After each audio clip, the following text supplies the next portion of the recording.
Sa simple pagtulong mo, mayroong buhay na naisasalba, mayroong pamilyang umaangat. The Senate is now constituted. At ito ang mismong Chinese Coast Guard. Napakinggan ni PBBM. 6 na milyong balotang gagamitin sa A to Z. Kumpleto tayo.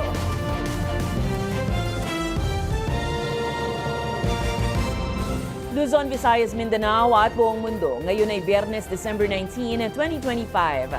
Ako si Barbie Mulak at ito ang balitang A to Z.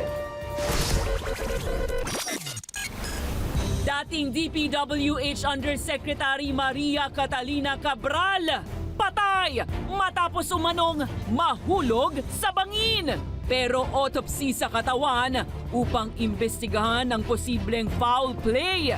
Tinanggihan ng pamilya. Sara Diskaya at ilang kapwa akusado dumating na sa Cebu para kaharapin ang reklamong graft kaugnay ng Ghost Flood Control Project. Huling Friday bago magpasko, mga motorista sinuong ang matinding holiday traffic para sa holiday weekend. Dating PNP Chief Nicolas Torre nagbabalik sa pamahalaang Marcos bilang General Manager ng MMDA.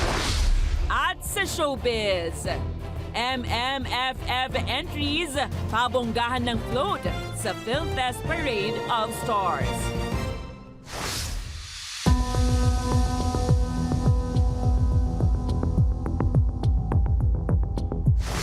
Magandang gabi, pambungad sa ating newscast. Hinihimok ng Independent Commission on Infrastructure ang mga investigador na tiyaking walang anomalya sa naulat na pagkamatay ni dating Public Works and Highways Undersecretary Maria Catalina Cabral. Natagpuan ang katawan ni Cabral sa bangin sa Cannon Road sa Benguet. Isa si Cabral sa itinuturing na mahalagang personalidad sa flood control investigation dahil sa kanyang naging papel sa planning division ng DPWH. Ang balitang A to Z ni Naomi Almohano. Bandang alas 12, Biyernes ng madaling araw, idineklarang patay na si dating Department of Public Works and Highways Undersecretary Maria Catalina Cabral. Natagpo ang walang malay si Cabral Huwebes ng gabi, malapit sa Bued River sa Cannon Road to Benguet matapos umanong mahulog sa bangin.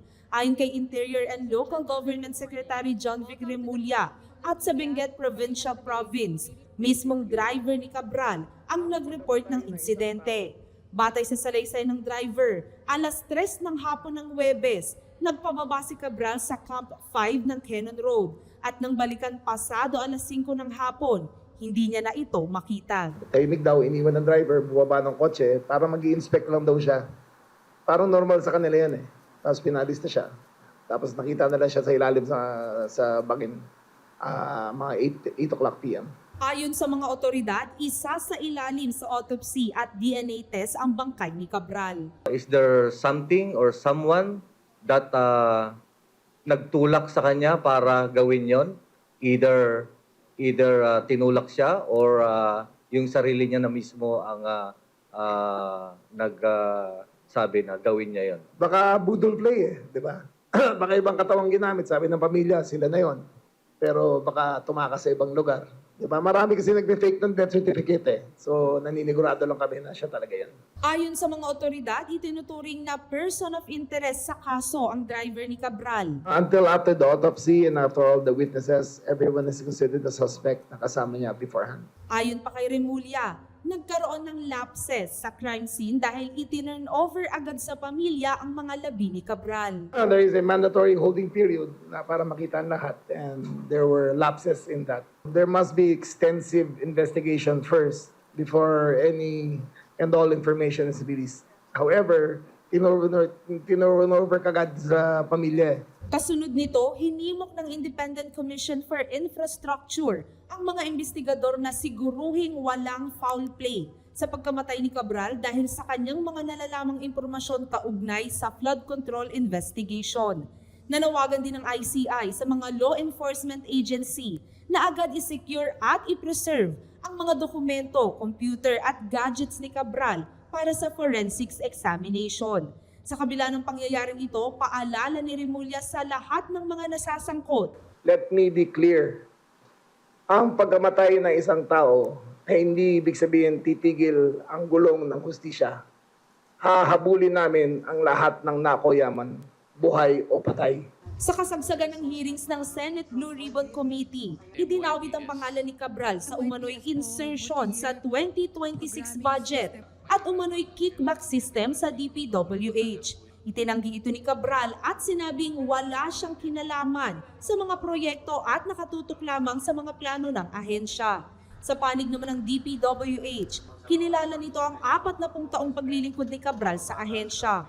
Siya ang kauna-unahang female rank and file employee ng DPWH na umangat sa pwesto ng undersecretary. Tiniyak naman ng Malacanang na hindi maaapektuhan ng flood control probe sa gitna ng biglaang pagkamatay ni Cabral. Para sa Balitang A to Z, Naomi Almojano. Nagpaabot naman ng pakikiramay ang Malacanang sa pamilya ng yumaong dating DPWH Undersecretary Catalina Cabral at sinabing ipinauubaya na sa mga investigador ang pagtutukoy sa mga pangyayari sa likod ng kanyang kamatayan sa Benguet. Ayon kay Communications Undersecretary Claire Castro, iginagalang ng palasyo ang pribadong buhay ng pamilya ni Cabral at hindi makikialam sa nagpapatuloy na investigasyon. Binigyan diin din ng palasyo na wala pang naisasampang kaso laban kay Cabral sa kabila ng rekomendasyon ng Independent Commission for Infrastructure na palawigin ang investigasyon. Nananatili rin umanong binabantayan ang posibleng kaso laban sa dating DPWH Secretary Manuel Bonoan na umalis ng bansa noong Nobyembre at hindi pa rin bumabalik hanggang ngayon makalipas ang kanyang travel date clearance ayon sa Bureau of Immigration. Kay Mr. Bonoan, tingnan po natin, supposed to be December 17. Siya naman po ay pribadong tao. Tingnan po natin kung mayroong kaso may isasampa sa kanya. So, doon na naman po siya siguro papatawag. Nananawagan naman si Senator Francis Kiko Pangilinan kay Interior Secretary John Vic Remulla na beripikahin ang mga labi ng dating DPWH Undersecretary Catalina Cabral. Sa isang Facebook post nitong Biyernes, December 19, binigyang diin ni Pangilinan na kailangang matiyak ng mga otoridad ang tamang pagkakakilanlan ng narecover na mga labi, lalo't iniimbestigahan ang bilyong-bilyong pisong pondo ng bayan. Paalala pa ng senador ang naunang kaso ni Mary Ann Maslog sa textbook scam na unang pinaniniwala ang pinalsipika o finosify ang sariling kamatayan para makaiwas sa pananagutang kriminal. Ayon kay Pangilinan, hindi nila layon na maging insensitive sa insidente, subalit mahalagaan niyang masiguro na maayos at wasto ang pagkilala sa mga labi ng dating opisyal. Dagdag niya may mga nauna na ring insidente ng pagpapanggap ng kamatayan sa mga kasong korupsyon, kaya kailangang maging maingat at masusi ang investigasyon. Mababatid naman na una nang tumanggi ang asawa na si Engineer Cesar Cabral sa pag-autopsy ng katawan ng kanyang asawa at sinabing aksidente talaga ang nangyari, lalo't nagpunta lang umano siya sa Benguet para mag-relax. Iniutos na ng Philippine National Police ang masusing investigasyon sa biglaang pagkamatay ni dating DPWH Undersecretary Catalina Cabral. Ayon kay Acting PNP Chief Lieutenant General Jose Melencio Nartates Jr., inatasan na niya ang Police Regional Office Cordillera na suriin ang lahat ng posibleng anggulo para sa kalinawan ng mga pangyayari. Binigyang din ni Nartates na hindi pa isinasantabi ang anumang posibilidad hanggat hindi nakukumpleto ng mga forensic investigators ang pagtutukoy sa sanhi at kalagayan ng kamatayan. Matatanaang sangkot nga si Cabral sa mga paratang sa budget insertions at kickback kaugnay ng maanumalyang multi-billion peso flood control projects. Pagkikayat naman ng PNP sa publiko, itigil ang espekulasyon at hintayin ang opisyal na resulta ng investigasyon. Samantala, tiniyak ng Office of the Ombudsman na hindi mawawalan ng silbi ang investigasyon sa mga flood control projects sa kabila ng pagkamatay ni Cabral. Ayon kay Assistant Ombudsman Nico Clavano, patuloy ang investigasyon at pinoprotektahan ng lahat ng impormasyong hawak ni Cabral nung siya'y buhay pa. Iniimbestigahan na rin kung sino-sino ang mga nakausap ni Cabral bago ang insidente. The Ombudsman's main thrust is really to get this investigation still going despite any developments of this nature kailangan muna natin alamin kung siya ba talaga yon. Not for anything, it's really just to make sure and to be certain that there is no other theory that may develop out of this. Dumating na sa Cebu ang kontrobersyal na kontratistang si Sara Diskaya matapos ilipat ng Supreme Court sa Lapu-Lapu City Regional Trial Court ang kanyang graft at malversation cases bunsot ng Ghost Project sa Davao Occidental. Samantala, hawak na rin ng Pasig City Police ang presidente ng St. Timothy Construction na pagmamay-ari ni Diskaya. Ilang oras lang matapos ilabas ng korte ang warrant of arrest laban sa kontratistang si Sara Diskaya, ay agad itong naisilbi December 18 ng gabi. Kaugnay ito ng reklamong graft at malversation, bunsod ng 96.5 million peso flood control project sa Davao Occidental. Isang proyektong base sa inspeksyon ay hindi man lang nasimulan. We would like to formally announce the service of the warrant of arrest. Mabilis na aresto si Diskaya dahil ilang araw na rin siyang nasa kustodiya ng National Bureau of Investigation, kung saan niya piniling mamalagi dahil umano sa takot sa kanyang buhay. Agad naman siyang isinailalim sa booking procedures at medical examination saka inilipat sa NBI Detention Facility sa Bureau of Corrections sa Muntinlupa. Pero agad ring ibinyahe si Diskaya papuntang Cebu ngayong hapon para sa mga pagdinig sa ilalim ng Lapu-Lapu City Regional Trial Court Branch 27. Pag na-return na po ang warrant, immediately the court will be scheduling the arraignment kung saan babasahan po siya ng sakdal, and eventually the accused will be entering her plea para magkaroon na po ng jurisdiction sa kanyang korte at eventually matuloy na po ang hearing ng kaso.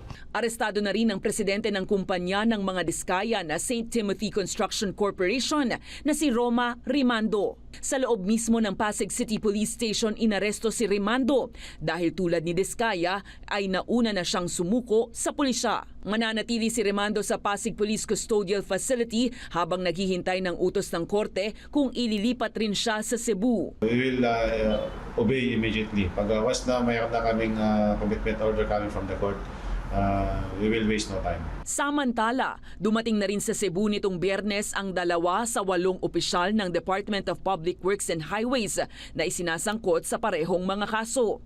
Lumapag mula Davao sina District Engineer Rodrigo Larete at Czar Ryan Ubungen na hepe ng Finance Section ng DPWH Region 11. Matapos ang booking procedure ay diretso sila ng Lapu-Lapu City Jail.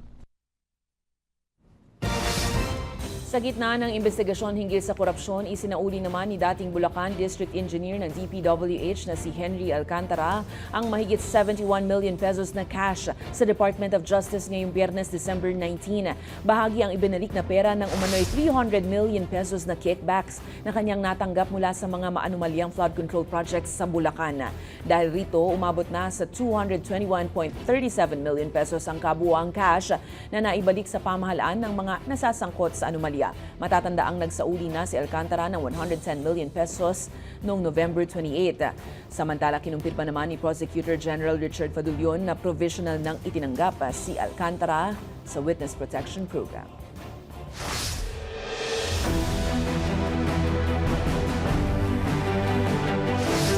Itinalaga ni Pangulong Ferdinand Bongbong Marcos Jr. ang dating Philippine National Police Chief na si General Nicolas Torre III bilang bagong General Manager ng Metro Manila Development Authority.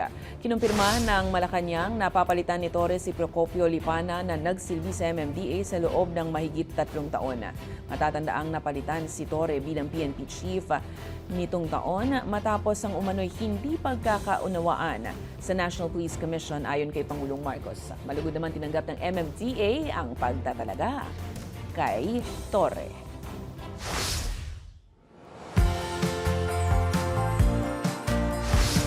Mall-wide sale, Christmas party, sabayan pa ng Parade of Stars ng Metro Manila Film Festival ngayong Biyernes. Kumusta naman kaya ang naging daloy ng trapiko? At syempre ngayong weekend ay simula na rin ang biyahe ng mga magsisiuwian para sa Christmas holiday.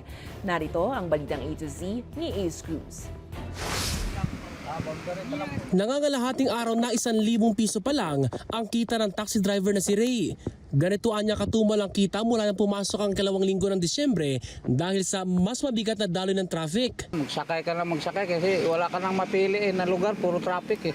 Para makabawi, nagdaragdag siya ng ilang oras sa pamamasada. 2 hours, 3 hours yung mga ganun. Para makuha mo yung pangangailangan sa pamilya. Siyempre, pag kikita ka lang 700, kulang yun eh.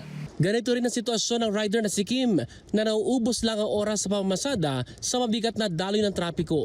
Nakakainayang. Siyempre, yung oras na yun, yung isang oras na yun, yung biyahe na yun, siyempre, maintindihan na yung rider, pagod din po eh. Gawan tukod eh.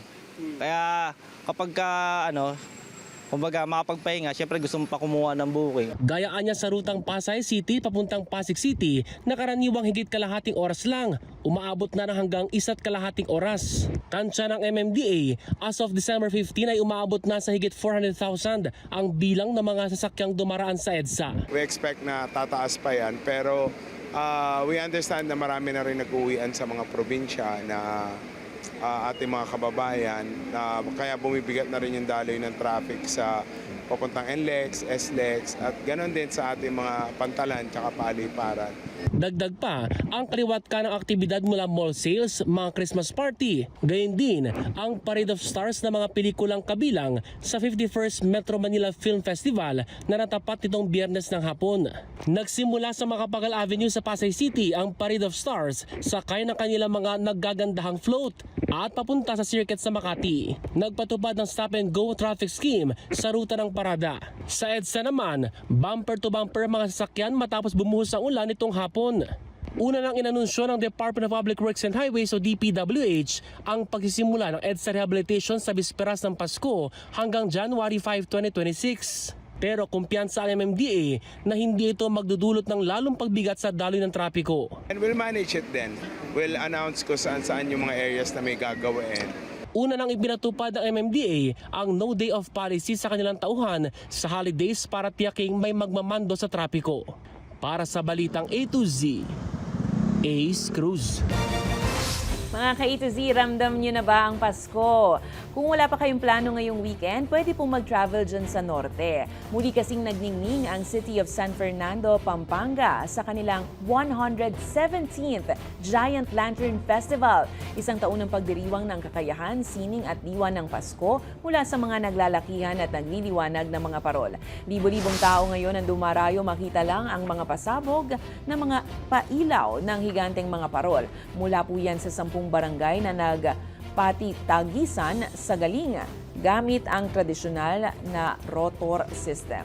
Bawat parol may tema at mensaheng nakalaan, kabilang ang world peace, guardian angel at syempre pag-ibig. Kaya naman para sa mga Kapampangan simbolo ang Giant Lantern Festival ng Liwanag ng Pasko para sa lahat ng Pilipino.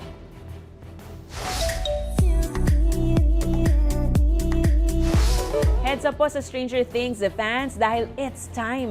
Siguradong mapapamarathon kayo sa panonood ngayong darating na Christmas break.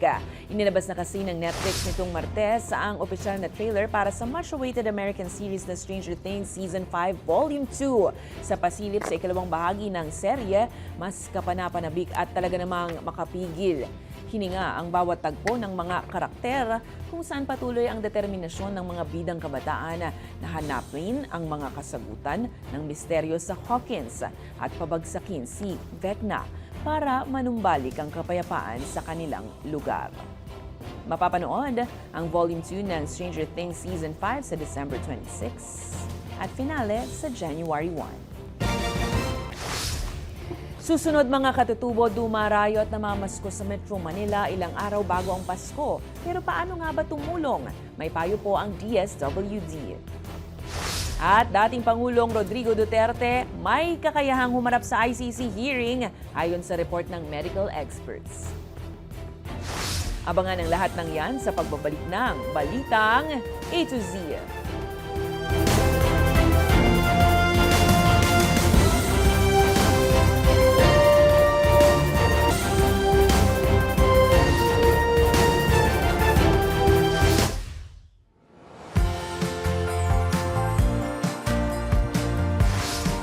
Karaniwan na tuwing Disyembre na ang mga kapatid nating katutubo namamasko sa mga kalsada sa Metro Manila.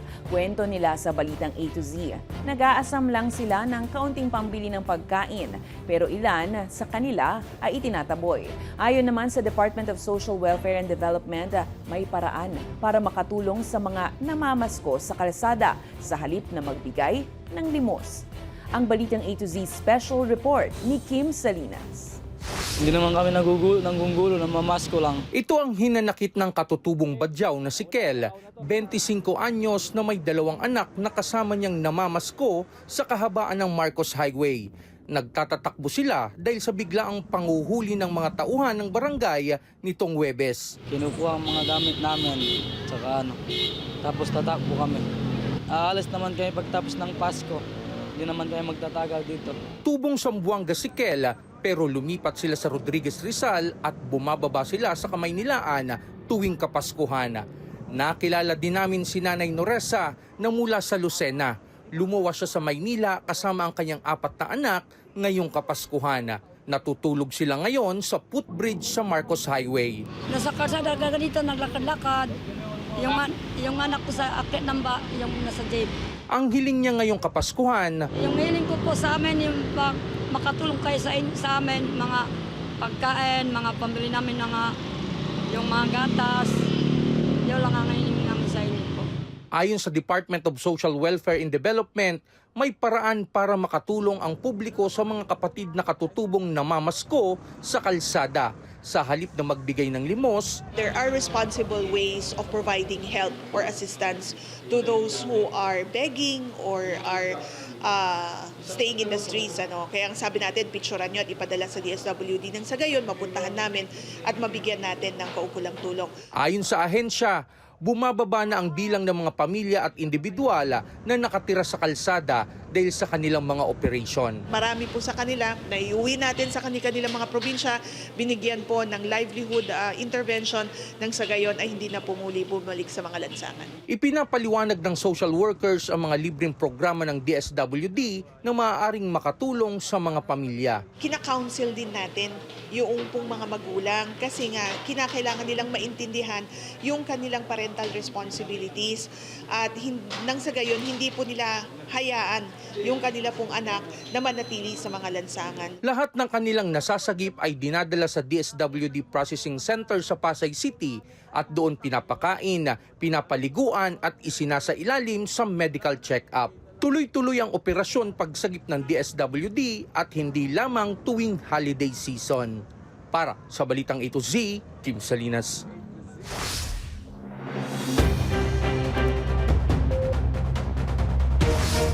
Good news mga ka-A to Z, lalo't malapit na ngang magpasko, posibleng magkaroon ng bawas presyo sa produktong petrolyo sa susunod na linggo. Batay sa galawan ng Nina Flats sa Singapore, humigit kumulang piso at 20 sentimos ang rollback sa kada litro ng gasolina. Piso at 70 sentimos naman ang posibleng ibaba sa kada litro ng diesel, habang 1 peso at 75 centavos naman ang posibleng tapyas sa kada litro ng kerosene. Bunsod ang bawas presyo sa peace agreement ng Russia at Ukraine. Kaya naman tunay na give love on Christmas Day.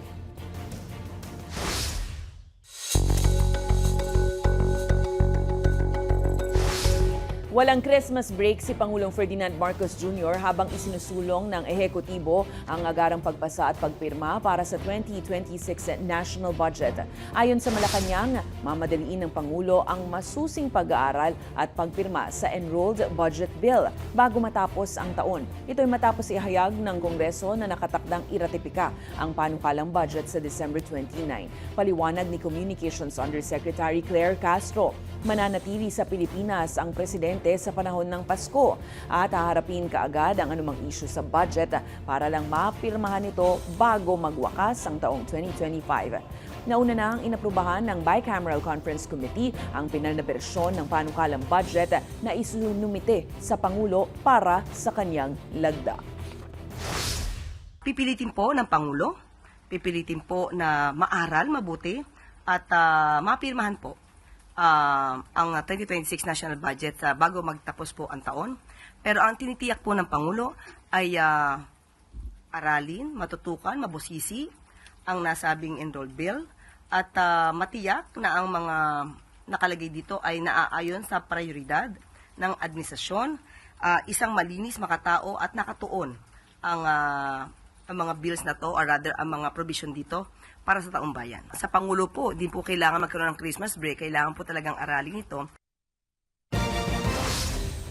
Samantala, mariing itinatanggi ni Senate President Tito Soto ang alegasyon na mayroon umanong midnight deals at pork barrel na isiningit sa 2026 proposed na national budget. Paliwanag ng senador, imposible umano para sa Senado na magkaroon ng pork at tila hindi umano nauunawaan ng mga kritiko ang ibig sabihin ng terminong ito. Ipinagmalaki rin ni Soto ang kauna-unahang live-streamed bicameral conference na dapat anyang maging bagong norm o normal sa budget transparency. Matatanda ang binatikos ni ACT Teachers Party List Representative Antonio Tino ang paglalagay ng pondo mula sa government employee benefits patungo sa local government units bilang anyay discretionary pork barrel funds.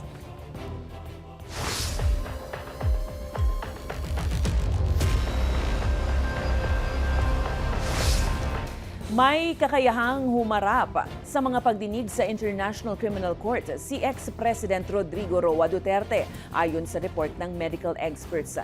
Sabi ng ICC prosecutor, unanimous ang lahat ng ekspertong itinalaga mismo ng korte sa kanilang pagtataya na ang dating Pangulo ay fit to stand trial dahil sa kabila ng kanyang edad ay kaya naman umano niyang makilahok sa proceedings at makapag-utos sa kanyang abogado. Ipinunto pa ni Deputy Prosecutor Mame Mandiae na di umano ay nagpapanggap si Duterte ng paghina sa pag-iisip para takasan ng ICC trial. Kinontra naman ito ng depensa at sinabing nag-uulyanin at apektado na umano ang short-term memory ni Duterte, kaya't mahihirapan na itong makilahok ng patas sa proceedings.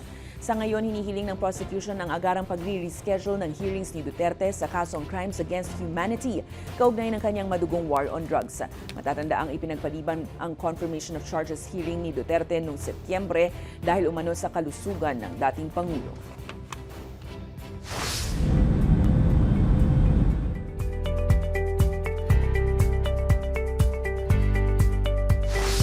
Lumala ang sagupaan sa territorial border ng Thailand at Cambodia matapos akusahan ng Phnom Penh ang mga puwersang Thai ng pagbomba sa casino hub ng Poi Phet.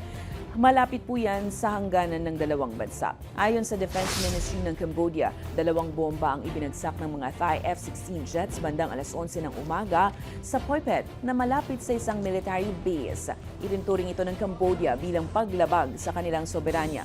Kinumpirma naman ng Thailand ang operasyon sa border area pero iginiit na lehitimong target militar lang ang inatake. Ayon sa Royal Thai Army, ginagamit umano ang ilang casino at scam centers bilang drone command center at taguan ng armas na ginagamit sa pag-atake laban sa Thailand. Nananawagan naman ng Cambodia sa international community na kondinahin ang anilay paulit-ulit na war crimes ng kanilang kapitbahay na Thailand.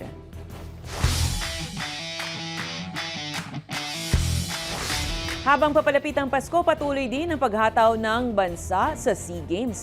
Nakamit ng Pilipinas ang kauna-unahang gold medal sa beach volleyball matapos matalo ng 8 beses na kampyon na Thailand. Sa Jomtien Beach, Chonburi, ipinakita ng Alas Pilipinas ang kahusayan at determinasyon sa paghampas ng bola. Sa pangunguna po yan ni Cici Rondina at Bernadette Pons na nagbukas ng panalo kontra Thai players sa score na 21-17 at 21-15. Sinundan ito ni Nadij Rodriguez at Sonny Villapando na nagwagi sa 3 sets, 21-13, 17-21 at 15-6. Samantala nanatili sa 5th ranked ang Team Philippines pagdating sa gold medals, pero pang-apat naman sa pinakamaraming nakuhang medalya, kaya naman tuloy at laban lang. And congrats in advance, Team Philippines! Sa aming pagbabalik, ilang araw bago ang Christmas Day showing, Metro Manila Film Festival fever ramdam na. MMFF entries sa pabonggahan ng float sa Parade of Stars. Diyan lamang po kayo ay nanonood ng Balitang A to Z.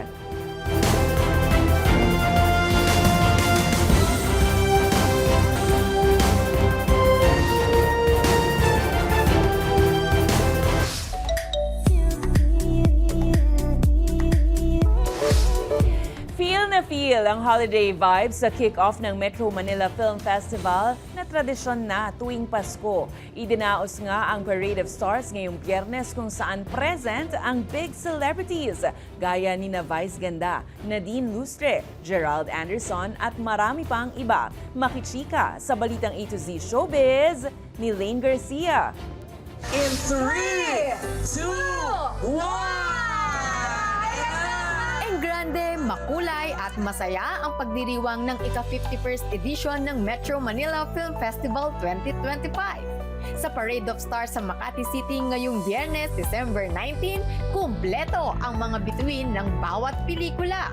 Hindi lang pagandahan ng pelikula ang labanan, kundi sa pabonggahan din ng floats. Isa sa mga inabangan ang very colorful float ng Call Me Mother na pinagbibidahan ni unkabogable Meme Vice Ganda at award-winning actress Nadine Lustre. Kakaiba naman ang atake ng float ng Reconnect na punong-puno ng TV screens. Pinagbibidahan yan ni Gerald Anderson. Pretty in Pink naman at very girly ang float ng Love You So Bad ni Will Ashley, Bianca De Vera at Dustin Yu na talaga namang very Gen Z ang dating.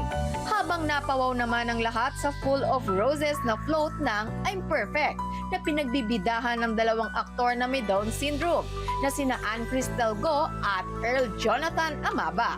Hatid ng pelikula ang pag-asa at inspirasyon para sa lahat. Napahanga ang aktres at producer na si Sylvia Sanchez Ataide sa husay at galing ng mga bagong bida sa takilya. Sobra! Yung mga marami tayong matututunan tayo na yung mga, di ba, pag nakikita natin sila, karamihan, sorry, but ginajudge natin sila na hindi nila kaya, na useless sila. Hindi po, kayang-kaya nila. Basta maging open-minded at acceptance, makikita natin yung kagandahan nila at yung puso nila, makikita natin. At isa pa, talaga, sabi nga nila, yes we can. Totoo po yun. Ilan pa sa mga bonggang floats na bumida sa MMFF Parade of Stars ang Shake, Rattle and Roll, Evil Origins, Manila's Finest, Bar Boys at Unmarried. Pagkatapos ng parada, nagkaroon ng music festival sa Circuit Makati. Tampok ang ilang top Filipino artists. Mapapanood na sa mga sinihan ang MMFF entries this Christmas, December 25. Para sa balitang A to Z Showbiz, Lane Garcia.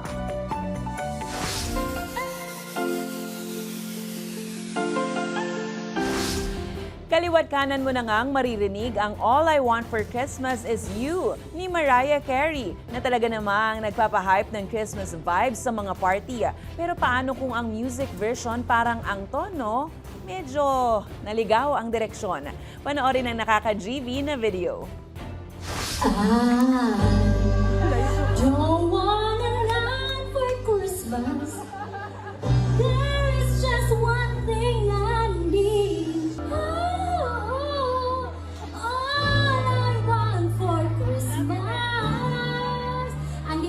Batik now is you.